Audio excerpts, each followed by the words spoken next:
हर पीर से जुमा अपने फेवरेट शो न्यूज़ आई को यूट्यूब पर देखने के लिए डॉन न्यूज़ के ऑफिशियल यूट्यूब चैनल पर आइए, उसको सब्सक्राइब कीजिए और बेल आइकन को प्रेस कीजिए।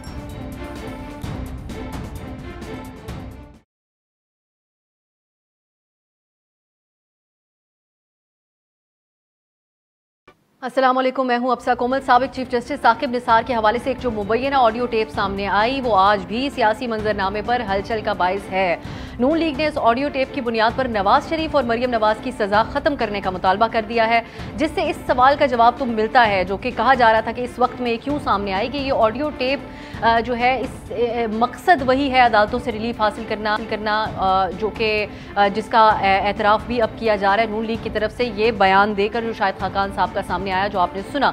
दूसरी तरफ हुकूमत है इस ऑडियो को जाली करार दे रही है और वो हवाला दे रहे हैं। फवाद चौधरी साहब की गुफ्तगू तो आपने सुनी, कल भी वो एक टीवी चैनल पर बात कर रहे थे और एक और टीवी चैनल के ऊपर एक इसके मुतरादिफ एक वीडियो चलाई गई, उस क्लिप का वो हवाला दे रहे हैं। लेकिन उस क्लिप को अगर देखा जाए जो सोशल मीडिया पर गर्दिश भी कर रही है समा न्यूज़ की, तो वो मखसूस जो जुमले हैं वो उसके अंदर कुछ जुमले तो हैं जिसको उन्होंने मैच किया गया है, लेकिन जो ये वाला जुमला है कि नवाज शरीफ को सज़ा देनी है और मुझे कहा गया है कि हमें इमरान खान को लाना है, ये जो है जुमले वो उसके अंदर मैच नहीं कर रहे और वो उसमें नहीं शामिल हैं। तो इसीलिए अब आज गवर्नर सिंध की तरफ से भी ये बयान सामने आया। उन्होंने कहा ऑडियो टेप का फॉरेंसिक टेस्ट करवाया जाना चाहिए।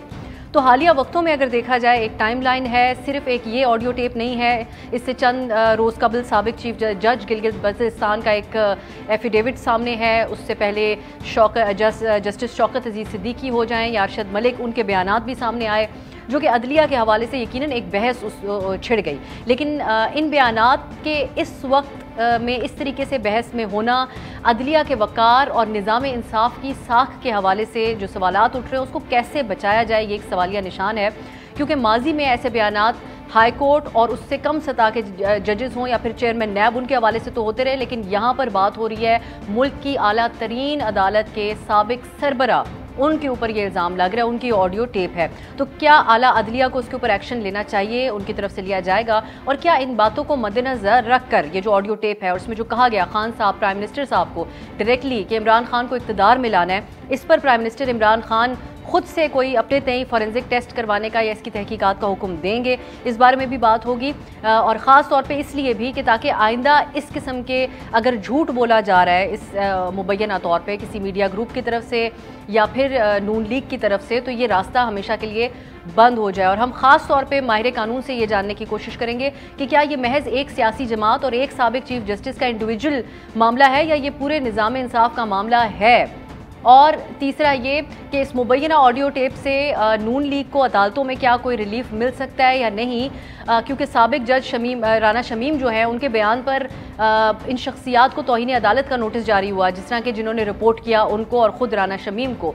तो नून लीग से पूछेंगे कि क्या वो अब सिर्फ अवाम के जो पब्लिक ओपिनियन है उसके लिए ये इसको इस्तेमाल कर रहे हैं या फिर हकीकी तौर पर इस पर उम्मीद है कि उनको अदालत से इस पर रिलीफ मिल सकता है। और बात होगी वज़ीर इत्तलात का जो बयान आया, एक लाहौर में कॉन्फ्रेंस हुई आसमा जहांगीर कॉन्फ्रेंस, उसके हवाले से उन्होंने कहा है कि ये फ़ॉरेन फंडेड थी। आज काबीना में इस बारे में बात हुई है, तो किस किस्म की फ़ॉरेन फंडेड थी, क्योंकि TLP को भी फ़ॉरेन फंडेड इस हुकूमत ने करार दिया था, कुछ दिन बाद मुआहदा हो गया। बात करेंगे इन मामलात के ऊपर। हमारे साथ वज़ीर मुमलिकत फ़ारूक हबीब साहब स्टूडियो में तशरीफ़ फरमा है और रहनुमा मुस्लिम लीग नून जावेद अब्बासी साहब हैं। बहुत बहुत शुक्रिया आप दोनों का। कुछ ही देर में हमें माहिर कानून सलाउद्दीन अहमद साहब ज्वाइन कर लेंगे जो कि president Sindh high court bar भी हैं। आगाज़ फ़ारूक हबीब साहब आपसे, और बड़ी बुनियादी सी बात है जो आवाम देख रहे होंगे उनके लिए भी, कि नून लीग अब ये सारा का सारा जो है निज़ाम इंसाफ उनके ऊपर सवाल उठा के क्यों निकाला वाली चीज़ को मज़ीद जस्टिफाई करने की बात कर रही है। और वो ये कह रहे हैं कि हमें नाइंसाफ़ी करके हमारे साथ प्राइम मिनिस्टर इमरान खान साहब को हुकूमत में लाया गया। जो साख पे सवाल उठ रहा है आपकी हुकूमत के कंसर्निंग है हुकूमत और प्राइम मिनिस्टर साहब के लिए? नहीं, देखें, मैं समझता हूँ ये हमारी हुकूमत के साथ तो रिलेटेड ही नहीं है बुनियादी तौर के ऊपर। बात यह है कि अगर आप देखें कि ये वो टेप सामने आई है जिस किस्म की भी बनाई है, बड़ा सादा सा काम है। इस टेप को ऐसा करें किसी अदालत में ले जाएं और उसको जाकर बतौर एविडेंस के तौर के ऊपर सबमिट कर दें, दूध का दूध पानी का पानी हो जाएगा। जज अरशद मलिक की वीडियो आई, उस वीडियो को आज तक जो है वो PMLN उसको किसी अपनी हेयरिंग का हिस्सा जो है वो नहीं बना सकी।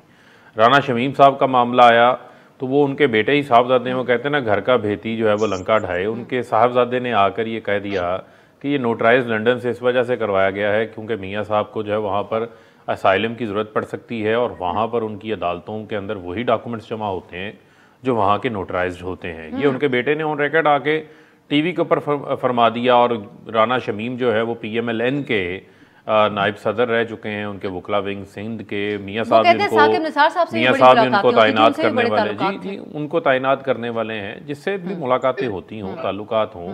लेकिन बुनियादी तौर के ऊपर एक तारीख है। तारीख क्या है कि आप जस्टिस क़य्यूम को देख लें, आप सुप्रीम कोर्ट के ऊपर हमले को देख लें, आप जो है वो कोयटा बेंच के ऊपर ब्रीफ केसों को देख लें। ये एक पूरी तारीख रही है PMLN की इदारों को मिलाइन करने के हवाले से। मैं इसको दोबारा सिचुएशन को सामने रखता हूँ। साकिब निसार का ये वीडियो जो भी चला रहे हैं उस हवाले से मुख्तलिफ उनकी तकारीरें और उसका मुख्तलिफ आउट ऑफ कॉन्टेक्स्ट पेश करना, वो तमाम चीज़ें सामने आई हैं, लेकिन मैं उसे फिर भी डिफेंड नहीं करता। बुनियादी तौर के ऊपर मैं क्या बात करना चाहता हूँ, मेरा क्या मुद्दा है? मेरा मुद्दा यह है, नीलसन और नेस्कोल जो हैं वो दो ऐसी कंपनियां हैं जिनकी बेनिफिशियल ओनर मरियम सफदर हैं। वो उन 4 फ्लैट्स की मालिक मरियम सफदर हैं। उनकी रसीदें आज तक नहीं आई। रसीदें कहाँ हैं? वो रसीदें अदालत में जमा करवाएं। 16 बार इल्तवा ले चुकी हैं, 3 साल 3 माह गुजर चुके इस केस को चलते हुए इस्लामाबाद हाई कोर्ट में। कल के लिए हेयरिंग है, फिर इनके वकील इरफान कादर ने उसके लिए एडजमेंट जमा करवा दी है। आप अपने केस को मेरिट के ऊपर चलने देना। वीडियोस भी ले आते हैं, ऑडियोस भी ले आते हैं, हलफनामे भी ले आते हैं। इससे अच्छा कोई फर्क नहीं पड़ेगा। लेकिन आप लोग डिफेंसिव क्यों हो रहे हैं जब आपने खुद ही अभी कहा, बार बार कह रहे हैं कि हुकूमत का इससे कोई ताल्लुक नहीं है। आप लोगों के सोशल मीडियाज को देखें तो ट्विटर पे जो एक चैनल ने कल एक वीडियो बनाई उसको शेयर किया जा रहा है। दूसरी तरफ भी तो एक मीडिया की रिपोर्ट है और उसको भी बैनुल अक़वामी गैरेट डिस्कवरी है, उन law well known law firm है, जो फर्म है, तो उनकी तरफ से इसका फॉरेंसिक किया गया है। तो आप लोग डिफेंसिव क्यों हो रहे हैं? नहीं देखें, हमें डिफेंसिव होने की किसी किस्म की ना जरूरत है। एक साबिक चीफ जस्टिस का मामला है। देखें मैं बुनियादी तौर पे आपको क्या कह रहा हूँ, देखें अगर फ्रांसिक हुई है, अल्टीमेटली इसको ये बताएं डिटरमन कौन करेगा? किसी कोर्ट ऑफ लॉ में डिटरमन होगा ना। तो जो अगर समझता है कि वो एग्रीव्ड है वो इसको कोर्ट के अंदर ले जाए। मेरी तरफ से जाके साबका चीफ जस्टिस की बजाय जिसको मर्जी बुलाएं। लेकिन ये नहीं हो सकता कि आप अगर कोई हाजिर सर्विस जज है और आप एक हलफनामा बना लें और हलफनामा भी आपका हियर से के ऊपर पे हो। राना शमीम क्या कह रहे हैं कि साकिब निसार ने मेरे सामने फलाने बंदे से बात की, को लाउड स्पीकर खुला हुआ था, को आवाज़ सुन रहे थे। एक सिटिंग जज को आप मलाइन नहीं कर सकते पाकिस्तान के आइन और कानून के मुताबिक। मेरा बेसिक एतराज है। मैं आती हूँ सिटिंग जज को मलाइन करने में। तो हमने काजी फायज ईसा साहब के मामले के अंदर देखा, सिटिंग जज ही थे और हुकूमत का बड़ा बढ़ चढ़ कर उसमें किरदार था। मियाँ अब्बासी साहब, आपकी नज़र में अब ये ऑडियो जिस तरह फारूक साहब कह रहे हैं ले जाएं अदालत के अंदर, इस तरह के बयानबाजी कर रहे हैं और इस हद तक बात हो गई कि आज शायद खाकान साहब ने कहा सजाएं ख़त्म कर दें अदालतें। इस तरीके से तो मामला अदालती नहीं चलते कि सजाएं ख़त्म हो जाएं एक ऑडियो टेप सामने आने पर।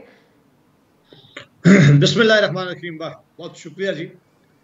देखिए, आपको ये देखना पड़ेगा कि जो पहली वीडियो आई है, या जो वह वीडियो नहीं थी, वो एक एफिडेविट था।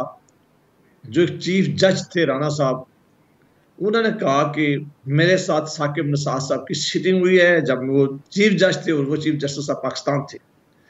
आप और फरक हबीब साहब से बेहतर कौन जानता है कि एफिडेविट वो डॉक्यूमेंट होता है जिसकी नोटिफाई करने के बाद उसकी एक बड़ी अहमियत होती है। ऑन ओथ बयान दिया जाता है जब आप एफिडेविट देते हैं।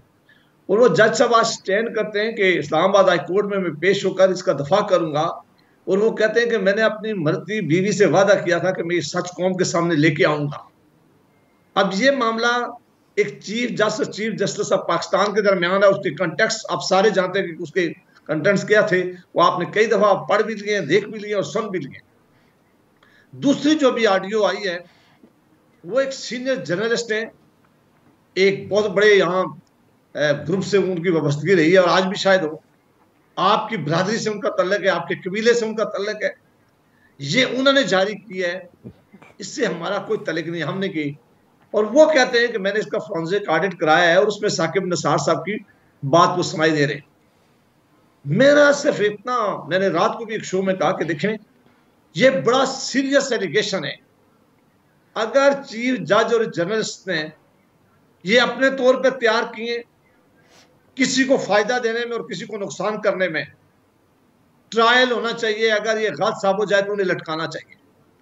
और अगर ये सच साबित हो जाए कि जो बात वो कह रहे हैं वो वाकई इसी तरह थी, फिर उस चीफ जस्टिस के सारे केसेस जो हैं आज तक जो उन्होंने फैसला किया उसका लार्जर बेंच बनाकर, क्योंकि वो अगर वो खुद कह रहे हैं कि मैं इन्फ्लुएंस में हूं, अगर वो खुद कह रहे हैं कि मैं किसी के कहने पे सजा दे रहा हूं, अगर वो खुद कह रहे हैं कि मेरे पे दबाव है, तो फिर वो जितने केसेस का उन्होंने फैसला किया, इंक्लूडिंग मियां नवाज शरीफ साहब के केसेस, वो केसेस सिरे से खत्म तस्वर लेकिन किए जाएं जी और जी वो माफी अब्बासी मांगी साहब, जाए। लेकिन बिल्कुल राना शमीम साहब का जो मामला है, बेशक उन्होंने अपनी जो अहलिया मरहूमा है उनसे वादे को पूरा किया, लेकिन उनकी मुलाकातें नवाज शरीफ साहब से, फिर उनके बेटे का खुद आके इस बात का एतराफ़ करना, तो ये सवालात तो उठाते हैं कि कहीं अब आज आप लोगों का कह देना सजाएं खत्म कर दी जाए, और किस वक्त में आप लोगों की तरफ से क्या चीज़ रिलीज हुई। बेशक ये मीडिया ने रिपोर्ट की है ये चीज़, लेकिन बारहा आपकी जमात की तरफ से कहा जाता रहा, ऑडियो भी है, वीडियोज़ भी हैं हमारे पास। मैं और फरक हबीब साहब पार्लियामेंटेरियन हैं, एक दूसरे को जानते रहे, एक दूसरे के साथ चाय पीते रहे, अभी भी मुलाकात हो सकती है। मैं बेशुमार पीपल्स पार्टी के लोगों और हमारी रोज मीटिंग होती है, तहरीक इंसाफ के लोगों से। क्या आप समझती हैं कि अगर सपोज कर लिया जाए कि मैं और ये मिल के चाय पी लें, तो ये मेरी पार्टी में आ गया और मैं इनकी पार्टी में शामिल हो गया? मैं इस पे जा नहीं रहा। मैं ये कह रहा हूं कि आपने ये देखना है कि क्या या वो सच कह रहे हैं वो या सच नहीं कह रहे। अब किसी अदारे ने तो किसी फोरम ने डिटरमिन करना है। देखिए, अगर ये मामलात हमने छोड़ दिए, आज इसको सही तरह हमने डिटरमिन ना किया, ये ब्लेम गेम में कोई नहीं बचेगा। हर रोज अब लोग अदालतों, अब इन अदालतों की जहां किसी के साथ ज्यादती होगी, वो अदालतों के बगैर कहां जाएगा? ये कैसे सीरियस क्वेश्चन है। वो ये अदालतों के जजेस साहिबान के बारे में उठे हैं, जजेस साहिबान का नाम है, सिटिंग जजेस साहिबान का नाम है। अब चाहिए कि सुप्रीम कोर्ट ऑफ पाकिस्तान और सबको बुलाएं, किसी को ना छोड़े, एक इसकी सच्चाई को तक पहुंचना चाहिए। और अगर ये नहीं पहुंचेंगे, जी भाई साहब, इनको ब्लेम करते रहेंगे, ये हमें ब्लेम करते रहेंगे, जुडिशरी को ब्लेम करते रहेंगे।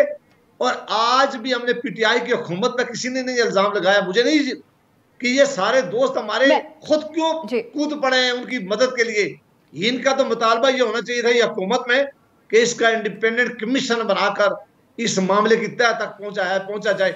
और अगर यही फारूक साहब बात जो मैं बात है, यही बात। चल मैं एक ब्रेक की तरफ जाते हैं, यही बात ब्रेक के बाद लेके आएंगे सामने, क्योंकि प्राइम मिनिस्टर साहब का इस ऑडियो के अंदर बराह रास्त नाम है। बेशक हुकूमत ये बयान दे रही है कि ये जाली लगती है उनको ऑडियो, और साकिब निसार साहब की तरफ से भी इसको डिनाई किया गया। और इंटरेस्टिंग बात यह है कि जिसका हवाला दिया जा रहा है हुकूमत की तरफ से, उससे पहले ही साकिब निसार साहब ने कहा था कि ये मेरी आवाज़ ही नहीं है, और अब उन्हीं का मवाजना किया जा रहा है उनकी पुरानी तकरीरों के साथ। एक ब्रेक की तरफ जाते हैं, इसी मामले के ऊपर मजीद बात होगी।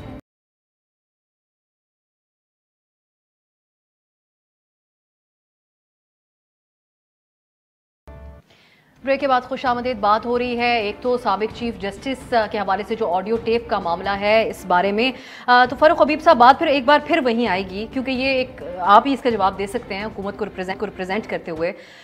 सुप्रीम कोर्ट में मामला जाता है, ये लोग ऑडियो लेके आगे जाते हैं, रिलीफ हासिल करने की कोशिश करते हैं, वो सब चीज़ें एक तरफ हैं, लेकिन प्राइम मिनिस्टर साहब अपने तय खुद इसकी तहकीकात का कोई आगाज़ करवा सकते हैं, क्योंकि उनका नाम लिया गया है इसके अंदर। नहीं, देखें, बात फिर मैं आपको ये कहूँगा कि हमें इस चीज़ से कोई फ़र्क नहीं पड़ता। बुनियादी तौर के ऊपर हम आए हैं एक इलेक्टोरल प्रोसेस के ज़रिए। इस मुल्क के अंदर इंतखाबात हुए, 1 करोड़ 70 लाख वोट मिले, 22 साल की हमारी जो है वो जद्दोजहद है। परवेज़ मुशर्रफ ने हमें ऑफ़र किया था कि आप वज़ीर आज़म बन जाएँ, हमने नहीं बने, हम एक इंतखाबी रस्ते के ज़रिए आए हैं। अब उसको जो मर्ज़ी ये कहते रहे, ये इनका अपना फ़ेल है। लेकिन बुनियादी तौर पे मेरा मसला क्या है? मेरा मसला ये है कि पनामा केस आता है, मियाँ साहब पार्लियामेंट में जाते हैं, तकरीर करते हैं, कहते हैं हजूर ये हैं वो ज़राए जिनसे लंदन के महलात ख़रीदे गए, फिर कतरी ख़त दे दिया। कतरी ख़त के बाद कैलिब्री फ़ंड की जाली ट्रस्ट डीड आ गई। उसके बाद आप नैब अदालत में 1 साल आपका केस चलता रहता है, JIT में, सुप्रीम कोर्ट में, हर जगह आपको मौके मिले। जितने मौके इनको मिले अपने सबूत फराहम करने के लिए, किसी जगह नहीं हुआ।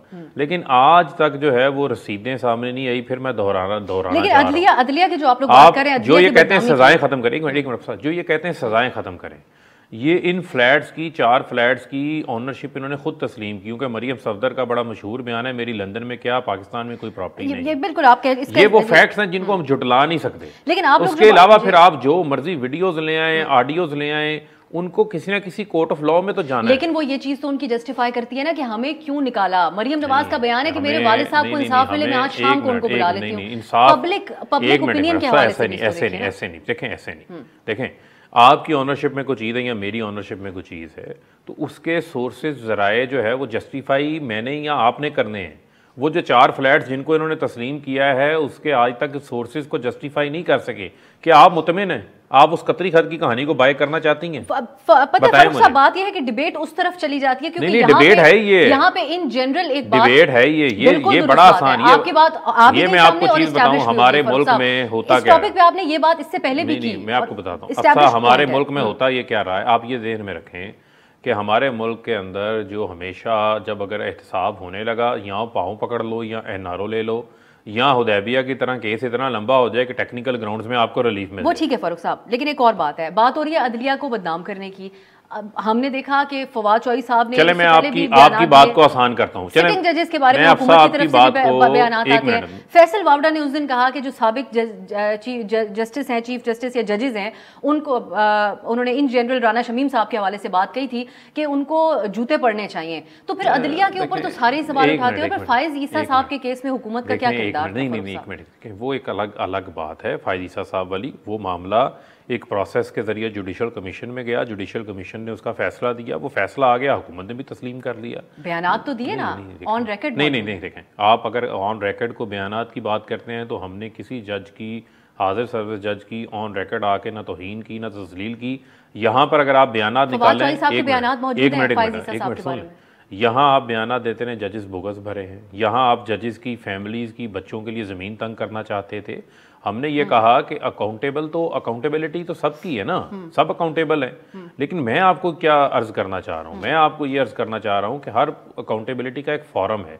अगर कोई हाजिर सर्विस जज है तो उसके लिए फॉरम जो है वो सुप्रीम जुडिशल कमीशन का पाकिस्तान के आइन में दिया गया है, उस रूट को फॉलो करना है। ये नहीं हो सकता कि आप जो है वो सरेआम लोगों की इज्जतें जो है वो चौकों चौराहों के ऊपर नीलाम करना शुरू कर दें। किस मीडिया ने ब्रेक की?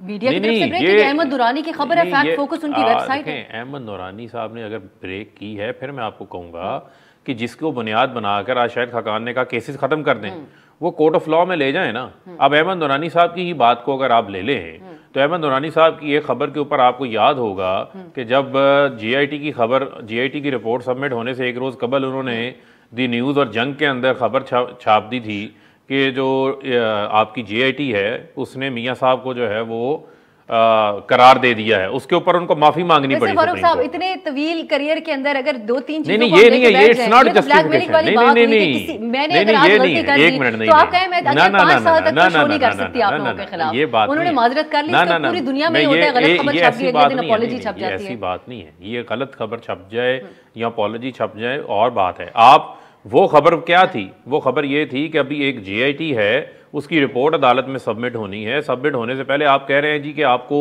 मासूम साबित कर दिया गया। तो एजेंडाज होते हैं, जहां लिंक हैं वहां एजेंडाज भी हैं। तो जहां पे और कुछ एजेंडाज की बात होगी, मैं डिफेंड नहीं कर रही किसी को। नहीं, मैं डिफेंड करने की बात नहीं कर रहा। कुछ ऐसे लोग हैं जिनको चाहिए कि ऑफिशियली वो किसी सियासी जमात को अनाउंस शामिल हो जाएं, उसमें शमूलियत अख्तियार कर लें। तो फिर बहुत से लोगों के बारे में और बहुत से, मैं तो ये कह रहा हूँ जिस-जिसका जहाँ पे ताल्लुक है, सुन तो लेना साहब, मैं ये कह रहा हूँ जिस-जिसका जहाँ पे कोई ताल्लुक है, मैं क्रॉस दी बोर्ड बात कर रहा हूँ, सारे ज्वाइन कर रहे हैं, सारे ज्वाइन जमात पे ज्यादा आ जाएंगे। फिर अब्बासी साहब, अब बात ये है कि ये एक सवाल उठाया जा रहा है बड़ा जेन्युइनली कि जो रिटायर्ड जजेस हैं उनको आप लोग मुतनाज़े बना रहे हैं और उनका ज़मीर अचानक जाग जाता है इन सारे मामलात के ऊपर। और फिर यही बात कि ये सिलसिला तो फिर बहुत तवील चलता रहेगा, कोई भी इस्तेमाल कर सकता है साबिक जजेस को बड़े ओहदों की लालच के बिना पर या उनको वादे करके। तो ये सिलसिला आप लोगों ने अपनी मर्जी के मुताबिक ये सब चीज़ें टाइमली लेके आना, अपनी मर्जी की टाइमिंग के हिसाब से। तो सवाल तो नून लीग के ऊपर भी उठ रहा है इस वक्त अदलिया को मुतनाज़े करने का। मेरी आपसे रिक्वेस्ट होगी मुझे सिर्फ फरग हबीब साहब से थोड़ा टाइम बेशक दे दें, लेकिन मेरी बात अगर मुकम्मल होने दें जी तो ये बात मैं इसका मुकम्मल जवाब दे दूं कि क्या मसला क्या है। देखें, मैं इस बात करना नहीं चाह रहा था। जस्टिस सिद्दीकी साहब ने उस वक्त बातें की पिंडी बार में जब वो हाई कोर्ट इस्लामाबाद के जज थे, और आप जानती हैं कि उनके खिलाफ फिर आर्टिकल 209 के नीचे उनके ट्रायल किया गया। जस्टिस फैज ईसा साहब अभी भी सुप्रीम कोर्ट के जज हैं, जो बातें उन्होंने कही हैं वो भी क्या गलत है। अगर मैं चलो सपोज ये इनकी बात for the sake of argument मान भी लूं, वो जजेस साहिबान जो दोनों आज इस अदालत में बैठे हुए थे, उन्होंने जो बातें की थी, फरग हबीब साहब कह रहे हैं कि ये अदारों को क्रिटिसाइज करते हैं। फरग हबीब साहब, एक ऐसा वक्त आया चीफ जस्टिस चौधरी इफ्तिखार के बारे में वो चीफ जस्टिस ऑफ पाकिस्तान थे इमरान खान साहब, क्या बातें किया करते थे। मैं वो बातें दोहराना भी अब नहीं अच्छा समझता, क्योंकि मैं किसी जज के लिए रिमार्क्स नहीं रखता। अभी इलेक्शन कमीशन ऑफ पाकिस्तान एक आईनी अदारा है, उसने सिर्फ डिस्का की रिपोर्ट शाया की है।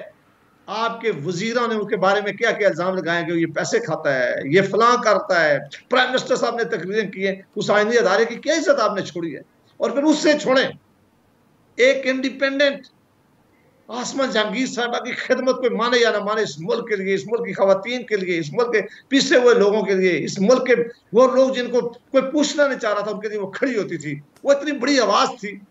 एक सेमिनार का इनकाद किया गया है और उसमें सुप्रीम कोर्ट ऑफ बार भी और बाकी बार्स भी शामिल है।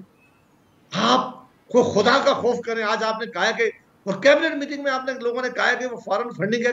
ये दुनिया को आप इल्जाम लगा रहे हैं। यही इल्जाम आपने टीएलपी के बारे में, सुप्रीम कोर्ट बार ने ये कहा है कि उधर जो बातचीत हुई अदलिया के हवाले से अब्बासी साहब, तो उन्होंने कहा है कि वो उससे इत्तेफाक नहीं करती सुप्रीम कोर्ट बार ने। मुझे एक शॉर्ट ब्रेक की तरफ जाना है, मैं आप ही की तरफ आऊंगी वापस, क्योंकि ये सवाल मैं आप ही की तरफ आऊंगी ब्रेक के बाद। सर मैं आपके और यही आपसे जानना है, जो सवाल था मेरा बुनियादी तौर पे कि साबिक जजेस के साथ जो ये मामलात होते हैं वो क्या एक मामला इस तरीके से नहीं खराब हो जाता कि उनको कंट्रोवर्शियल बना दिया जाता है अदलिया को, और ख़ास तौर पे ओहदों के हवाले से अगर देखा जाए, क्योंकि ज़मीर अचानक कैसे जाग जाता है, ये सवाल तो रहेगा ना। इसी का आपसे भाई साहब जवाब एक ब्रेक के बाद।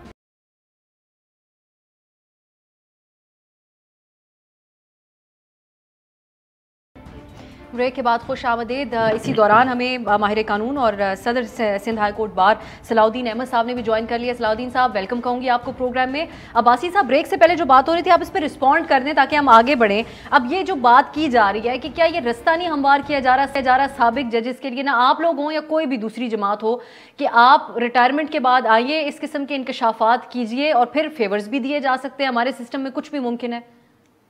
जी हमें बिल्कुल आपको इसका रिस्पॉन्ड करता हूँ। मैं जो बात कर रहा था, मैंने कहा कि वो फोरम हमारा मुस्लिम लीग ने ऑर्गेनाइज नहीं किया था जो अभी लाहौर में हुआ है। उसमें सिटिंग चीफ जस्टिस गए, सिटिंग सुप्रीम कोर्ट के जजेस गए, वकला बरदरी के नुमाइंदे जो बड़े प्रेसिडेंट रहे या सुप्रीम कोर्ट के या पाकिस्तान बार काउंसिल के सदर रहे हैं, वो सारे बैठे हुए थे। इवन साकिब निसार साहब जैसे लोग भी जो साबका जजेस थे वो भी बैठे हुए थे, मीडिया बैठा हुआ था।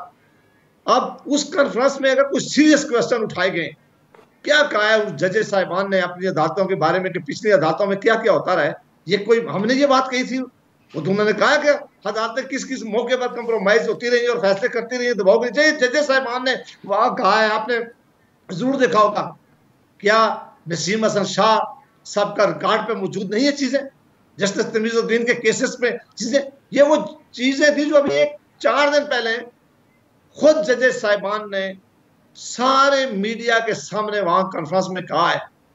तो ये हम तो नहीं कह रहे कि साबका जजेस ने ऐसा किया है। अगर ऐसा मामला होता रहा है, इस तारीख है हमारी, और आज ये वीडियो सामने आती है जो अनफॉर्चुनेट, मैं नहीं कह रहा मैं सपोर्ट करता हूँ, मैं सिर्फ इतनी डिमांड करता हूँ, या मैंने डिमांड किया कि आप हर एक को ये ना कहे कि फॉरेन फंडिंग किया गया है। आसमान जहांगीर फाउंडेशन भी फॉरेन फंडिंग पे चल रही थी, या अभी टीएलपी वालों को इन्होंने 1 हफ्ता पहले मुज़ाकरात से इन्होंने कहा कि वो फॉरेन फंडिंग पे चल रहे हैं। वो दुनिया में उन्होंने वो बड़े मुहिब वतन लोगों को इन्होंने कहा कि वो एजेंट हैं, वो अश्के रसूल थे। इन्होंने कहा कि वो किसी से पैसा लेके ये काम कर रहे हैं, और फिर जब ये गिरे तो किस तरह पाँव में गिरे, और सारी चीजें इन्होंने मान ली। इनसे ये तवक्को नहीं है कि जब आप अपनी हुकूमत में हो तो इतने सीरियस इल्जाम मैं इस तरफ लेके आती हूँ, मैं सलाउद्दीन साहब को शामिल कर लेती हूँ। भाई साहब ठीक है, ये आते हैं हम उस कॉन्फ्रेंस के ऊपर जो बात की है फवाद साहब ने। सलाउद्दीन साहब, ये एक बहुत बुनियादी सी बात है जो कि जो देखने वाले आवाम है वो भी जानना चाहेंगे और आप रहनुमाई कर सकते हैं हमारी। चीफ जस्टिस साकिब निसार के दौर में उस वक्त बहुत से सवालात माहिर कानून से भी हम पूछा करते थे, माहिरीन से, तो सवाल उठता था उनके अंदाज के ऊपर, जो एक्टिविज्म हमें नज़र आती थी, फिर उनका बैरून मुल्क बीइंग चीफ जस्टिस जाके पीटीआई के इवेंट्स के अंदर, फिर डैम फंड वाला जो पूरा मामला हुआ था वो उनकी शिरकत रहना और सवालात इस बारे में आते रहे। लेकिन ये जो अब मामला है ऑडियो का, ये एक इंडिविजुअल जो साबिक चीफ जस्टिस है उनका एक सियासी जमात के साथ मामला है, या ये एक पूरा निज़ाम अदल के ऊपर सवाल उठता है? देखें, अगर ये वैसे तो ये एक इंडिविजुअल का एक्ट है, ठीक है। अभी नेचुरली तहकीकात अभी नहीं हुई कि उस वीडियो की कितनी ऑथेंटिसिटी है, या जो राना शमीम साहब ने जो एफिडेविट गिलगित बल्तिस्तान के जो चीफ जज थे, वो कितना सच्चा है या नहीं है, या जो इंकशाफात अरशद मलिक साहब ने अपनी वीडियो में किए थे वो कितने सच्चे थे या नहीं थे, क्योंकि उन्हें बरतरफ तो किसी और चीज पे निकाला गया था, उनके एफिडेविट पे, मगर उस वीडियो में की तहकीकात सही माने में नहीं हुई थी। या जो उससे पहले भी जो दीगर इल्जामात लगे थे, SECP के चेयरमैन साहब ने कहा था कि सुप्रीम कोर्ट की तरफ से इंटरफेरेंस हुई है। तो ये JIT की फॉर्मेशन में तो ये जो तमाम चीजें हैं ये इन्वेस्टिगेट तो नहीं हुई। अब ये जानने के लिए कि उसमें सिर्फ एक शख्स इन्वॉल्व थे या उससे ज्यादा थे, तो उसके लिए इंक्वायरी बड़ी लाजिम है। और क्योंकि अगर ऐसी कोई इंक्वायरी नहीं होती तो नेचुरली जो सस्पिशंस हैं वो फिर वाइडन हो जाती हैं। जो लोग उसके खिलाफ नहीं बोलते या अगर इंक्वायरी अवॉइड की जाती है तो नेचुरली इवन मैं समझता हूं अगर कोई ऐसी बात हुई भी होगी तो उसमें बहुत इक्का दुक्का जजेस इन्वॉल्व हो सकते हैं। ये नहीं हो सकता कि पूरे इदारे के सारे जजेस इन्वॉल्व हों।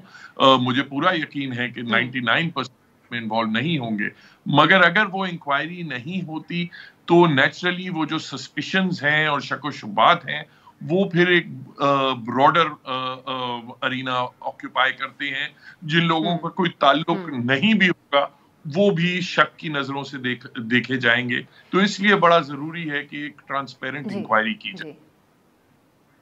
अच्छा, ये सलाउद्दीन साहब, एक के बाद एक साबिक जजेस का इस तरीके से खुल के इस तरह के इंकशाफात करना कि हमें प्रेशराइज किया जा रहा था, इसके ऊपर चीफ जस्टिस ने उस दिन जो कॉन्फ्रेंस के ऊपर आके वो काफ़ी बरहम भी नजर आए जो वहाँ पे तकारीर हुई, खासकर कुर्द साहब की। तो ये इतना उनकी तरफ से वजाहत कर देना काफ़ी है। अब इंक्वायरी या कोई एक्शन लेना या नोटिस लेना वो एक तरफ है, लेकिन ये इटसेल्फ कितना बड़ा अदालती निज़ाम के ऊपर सवाल है कि जो साबिक हो जाते हैं वो आके इस किस्म के इंकशाफात करते हैं। तो ये एक ओवरऑल आप समझते हैं कि एक ऐसी सूरत हाल है जिसके अंदर अदलिया को अपनी साख बचाने के लिए इमरजेंसी बुनियादों के ऊपर कुछ करने की जरूरत है? जी बिल्कुल, देखिए हमारे यहाँ ये असूल बना हुआ है कि हाजिर सर्विस में तो कोई भी इंकशाफात इस किस्म के नहीं करते। माजी में भी अगर आप देखें तो नसीम हसन शाह साहब ने भी भुट्टो साहब की ट्रायल में जो मैनिपुलेशन हुई थी और फौज का प्रेशर था वो भी रिटायरमेंट के बाद किया था। वो जो इंकशाफात हुए थे, रिटायर्ड जर्नैल भी रिटायरमेंट के कई साल बाद फिर बताते हैं कि हमने फला इलेक्शन में हमने पार्टिसिपेट किया, फला इलेक्शन में नहीं किया। हाजिर सर्विस तो अमूमन ये काम नहीं करते। एक आधी एग्जांपल है जिन्होंने हाजिर सर्विस में ही ये बात कर दी, शौकत सिद्दीकी साहब का एक मिसाल है, उनको फिर फौरन सर्विस से निकाल दिया गया। मगर देखिए बात यह है कि सिर्फ मैं समझता हूँ चीफ जस्टिस साहब का ये बरहमी या उनकी स्ट्रॉन्ग ओरल स्टेटमेंट्स की ओरल डिनायल से ये जो बातें चल रही हैं ना, जो सवालात लोगों के जहनों में उठ रहे हैं वो खत्म नहीं होंगे। कि अगर एक तरफ से एक सोर्स से बात आती और आप कहते हैं कि ये सोर्स जो है ये क्रेडिबल नहीं है, ये बायस्ड है या जो भी है ये मैन्युफैक्चर्ड है, तो चलें शायद बात लोग तस्लीम कर देते। मगर जब 5, 6, 7 जगहों से इसी किस्म की बात हो रही हो और वो खुद जो लोग इस किस्म की बात कर रहे हो वो खुद काफी आला ओहदों पे फाइज रह चुके हों, उनकी भी एक नेचर हो, तो फिर फकत एक तकरीर से मामला हल नहीं होगा। के लिए इंक्वायरी और इंडिपेंडेंट इंक्वायरी जिसमें आप आउटसाइड द जुडिशरी के लोगों को शामिल करें, सिर्फ उससे ये डाउट्स हटेंगे और जुडिशरी की क्रेडिबिलिटी दोबारा बहाल होगी। ठीक है जी, एक ब्रेक की तरफ मुझे जाना है, वापस आएंगे तो ये क्या सजा खत्म होने की जो आज नून लीग बात करी है मुमकिन भी है, इस पे कानूनी नुक्ता आपसे और फरूख हबीब साहब से भी एक दो बड़े अहम मामला हैं उसके ऊपर उनका कमेंट एक ब्रेक के बाद।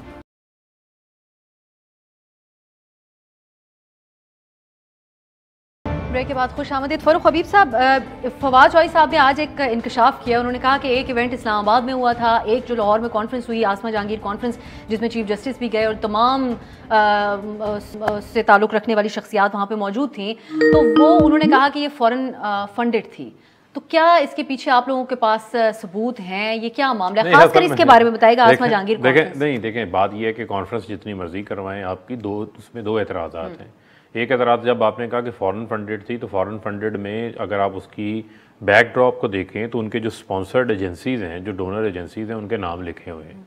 वो आप अगर पढ़ दें तो आपको पता चल जाएगा। दूसरा ये है कि आप ये नहीं हो सकता कि वो ममालिक जिन्होंने उसको स्पॉन्सर किया, उन डोनर एजेंसीज़ ने, क्या वो अपने मुल्क के अंदर इजाज़त देंगे कि वहाँ पर आकर आप अपनी अदलिया और अपनी अफवाज जिनको आईनी ठोस शवाहिद ही मौजूद है, सब चीज़ें मौजूद है ना, वो उन डोनर्स के नाम लिखे हैं। मैं सिर्फ आपको पिन पॉइंट पर्टिकुलरली बात क्विकली इस पे कंप्लीट कर देता हूँ। देखें, उसमें दो चीज़ें थी। एक, आपको आप अफवाज पाकिस्तान जुडिशरी, इनको आईनी तहफ़्फ़ुज़ है, इनके ऊपर आप उस तरीके से बात नहीं कर सकते। फ्रीडम ऑफ एक्सप्रेशन जो आइन का आर्टिकल 19 है उसमें बड़ा वाज़ेह लिखा हुआ है। दूसरा, मुझे आप ये बताएं कि क्या यूरोपियन और वेस्टर्न कंट्रीज़ या अमेरिकन या यूके क्या अपने मुल्क में ऐसी कॉन्फ्रेंस को स्पॉन्सर करेगा जहाँ पर एक एब्सकॉन्डर कन्विक्टेड, जिसको सज़ाएँ हुई हों, जिसको अदालतें मुल्क में वापस बुला रही हों, उसको तकरीर के लिए बुलाया जाए और उसको आप स्पॉन्सर करें?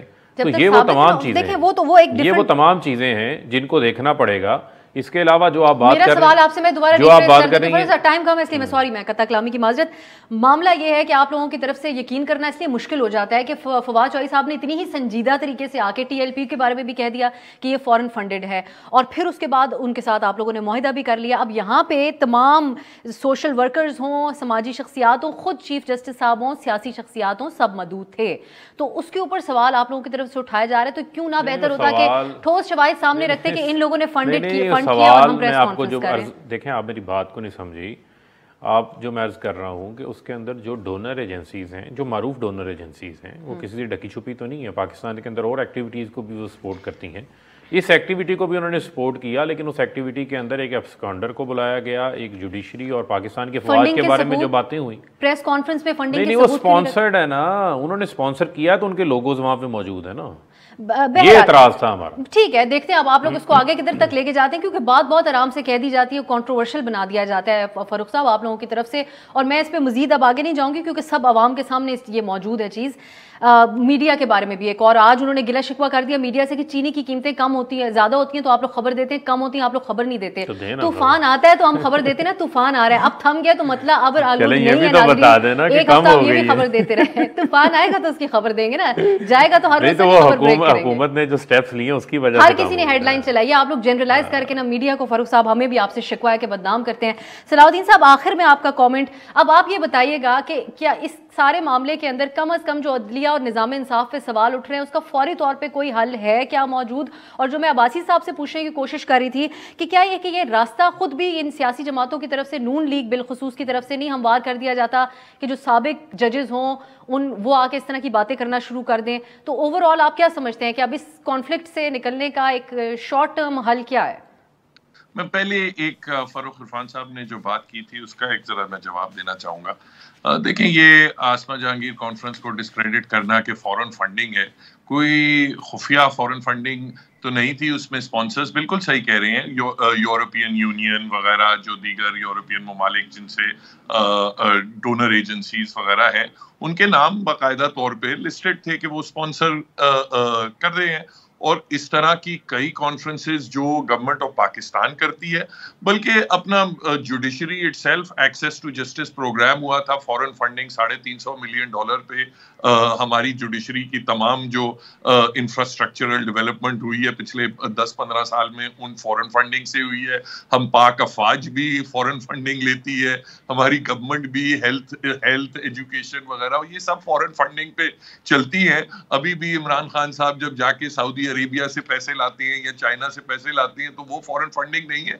तो ये तो एक रिडिकुलस सी बात है ना, अनलेस आप प्रूव करें कि कोई किसी ऐसे जराए से फॉरेन फंडिंग आई है जो एंटी पाकिस्तान एलिमेंट हो वगैरह, तो this is a meaningless allegation. तासर उस किस्म का दिया गया। दूसरी जहां तक बात है कि वहां अपना किसी और मुल्क में एब्सकॉन्डर या कोई किया जाता है, मैंने तो खुद कई बार देखा है अमेरिका में कॉन्फ्रेंसेस भी हुई हैं, यूनिवर्सिटीज में लेक्चर्स भी हुई हैं जूलियन असांज के, जिसका जो कि आप जानती हैं वो मफरूर है उनके खिलाफ एक्सट्रैडिशन। सलाउद्दीन साहब कोई करप्शन का केस प्रूव नहीं हुआ। This is not unusual and there कोई कानूनी तौर पे उसमें कोई कबाहत भी नहीं। मैं तो कन्विक्टेड एब्सकॉन्डर की बात कर रहा हूं। देखिए बात इसमें जी सलाउद्दीन साहब जो एक्चुअल जो इशू जो आप आइडेंटिफाई कर रही हैं, देखें there are serious questions about credibility of the judiciary. एक कॉन्फिडेंस का क्राइसिस आया हुआ है। लोगों को कुर्द साहब की जो बातें हैं उनके अंदाजे बयान से कोई इख्तिलाफ हो सकता है, मगर ये कोई डिनाई नहीं कर सकता कि ये सवालात हर बाजार में, हर ड्राइंग रूम में, हर बार रूम में ये सवालात उठाए जा रहे हैं जुडिशरी के बारे में। अगर जुडिशरी चाहती है और जो जजेस जिनका इन तमाम मामलात से कोई ताल्लुक नहीं, वो चाहते हैं कि जुडिशरी की क्रेडिबिलिटी सैल्वेज की जाए, तो उनको इन चीजों को सीरियसली लेके एक लाइन ड्रॉ करनी पड़ेगी। जब तक वो ये नहीं करेंगे तो एक वो क्लाउड ऑफ सस्पिशन ऊपर रहेगा। और जो आप भी इस बात पे जोर दे रहे हैं, मेरे पास वक्त खत्म हो गया कि सुप्रीम कोर्ट को इस मामले को टेकअप करना होगा साख बचाने के लिए। सलाउद्दीन साहब, कता कलामी, मेरे पास वक्त खत्म हो गया। आपके वक्त का बहुत बहुत शुक्रिया। फरूख हबीब साहब, आपके कीमती वक्त का भी बहुत शुक्रिया। और जावेद अब्बासी साहब भी प्रोग्राम में हमारे साथ शामिल थे। नाजरीन, देखते हैं कि अब आगे सुप्रीम कोर्ट इस मामले के ऊपर कोई एक्शन लेती है या नहीं लेती। आपसे इंशाल्लाह कल मुलाकात होगी। खुदा हाफिज।